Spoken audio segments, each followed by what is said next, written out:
Let's go to India. Coke's largest plant in India has been shut down, and thousands continue to protest the company's overexploitation and pollution of scarce water resources and high levels of pesticides in its drains. Let's talk about Coke's response, because now we get into some of the lies they're putting about this. Understand that in India, thousands of people in India, not every day, but for every day for over 4 years, there have been vigils and demonstrations at Coca-Cola plants in India over the exploitation and pollution of scarce water resources, turning farmlands into wastelands. They've overexploited and stolen the water resources, both in India, places like Ghana and Mexico, and other places around the world. But what does Coke do with India? Well, they point with pride to its receipt of the prestigious Golden Peacock Environment Management Award. Well, that's incredible. And this was given by none other than the World Environment Foundation and the Institute of Directors. Well, that says a lot. I mean, Coke must really be doing the right thing environmentally in India to get that award. Well, Coke failed to disclose something. And what they failed to disclose is that the World Environment Foundation, if you look at their website, they seem to have one sponsor, one funder, the Coca-Cola Company. Also, they failed to disclose that the Institute of Directors, which was the co-giver of the award, that Sanjeev Gupta, the president and CEO of Coca-Cola India, sits on the executive council of the Institute of Directors. A bogus award, nothing but a PR scam.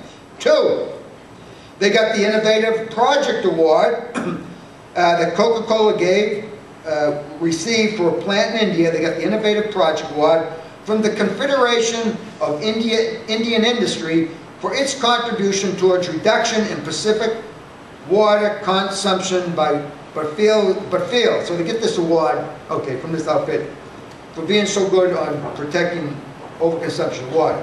What it failed to disclose was that Taran Das, the Director General of the Confederation of Indian Industry that gave the award, serves on the International Advisory Council of none other than, guess what? Yep, the Coca-Cola Company. Well, then Coca-Cola now points with pride, as they are with the International Labour Organization, doing a so-called independent investigation in Colombia. They say, we have an organization with just a beautiful record called TERI. That's an acronym for the Energy and Resources Institute. It's described by Coke as a highly respected nonprofit organization that would develop an independent third-party assessment of water resource management practices at Coca-Cola bottling plants throughout India. Finally, we think something's being done. Well, but Coke failed to disclose a few things. 1, Coca-Cola India is listed by this organization, TERI, as a corporate sponsor. 2, TERI Governing Council member Deepak Parekh is on the advisory board of Coca-Cola India. And at least 2 current projects of TERI are financed by Coca-Cola India. These are all bogus investigations and bogus awards. I mean, we've got the facts. I'd love Coke to stand here and try to respond to this kind of stuff. Here's another good one. However, Ray, look, Coke's got a point. They just send information out to the universities about the pesticide issue. There's crazy people like Amit Shrivastava. I always have a time pronouncing his name. Hopefully he'll get a chance to come here, because he's doing a lot of stuff on India, as are about 5 other groups. They're crazy, because they're claiming that the Coca-Cola products in India have a pesticide content of 4 deadly pesticides that are 24 to 40 times higher than is allowed in the European Union and places like, the US and Canada. Why the Indian Parliament decided that they wouldn't allow Coke products in their cafeterias. Well, Coke had to do some fast work to try to do damage control on this. So what they did, they sent information to the University of Alberta and Grant MacEwan, and this is what Coke says in a report to college and university stakeholders.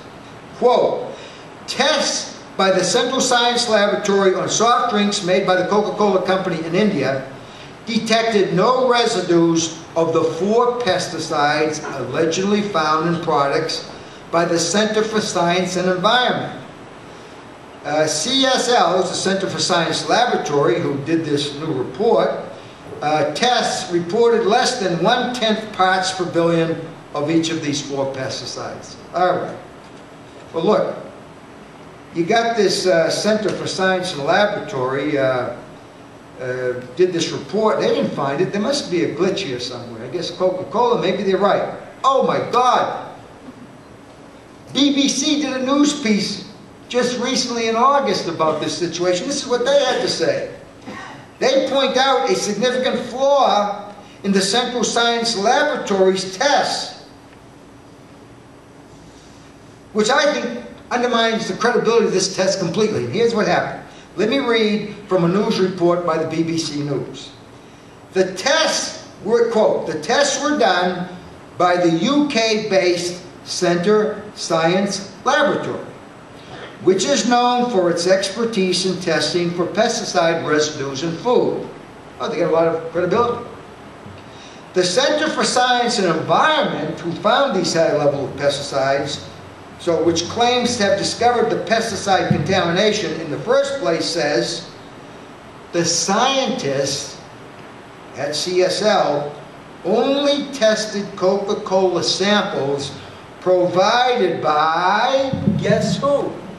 Anybody want to guess? The Coca-Cola Company. The Coca-Cola Company. Now, oh look, I see a guy right there, he's got a Cheerios t-shirt. If I get in a fight, I want you on my side. You look like you're a weightlifter or some sort of an athlete. You want to know something? You know, with athletics today, these people that win in the Olympics, they win these big things, they get checked for steroids because it's cheating, plus steroids are very bad. So I tell you what, Mr. Cheerios, what's your name? Eric. Eric? Okay, Eric? Okay, Eric. Let's just say you just won the Alberta Weightlifting Championship. And they says, we're now going to test, well, look, you won, but we got a policy, we're going to check for steroids. We need a urine sample, so tomorrow, please bring one in to us. Now, it may be his mother's or his father's or somebody he knows is completely clean if he happened to use steroids. What I say is, are you kidding me? That's bogus. But look at, let's read another statement that was in this BBC News. Frank Levin, let's talk about dirty politics, I think. Frank Levin, U.S. Undersecretary for International Trade, warned that bans imposed on soft drinks like Coca-Cola could blight India's hopes of attracting American investment and result in a setback for the country's economy. I would say at the highest political levels that I would take this as a threat to UK and India's political leaders that they better play ball with the Coca-Colas of the world.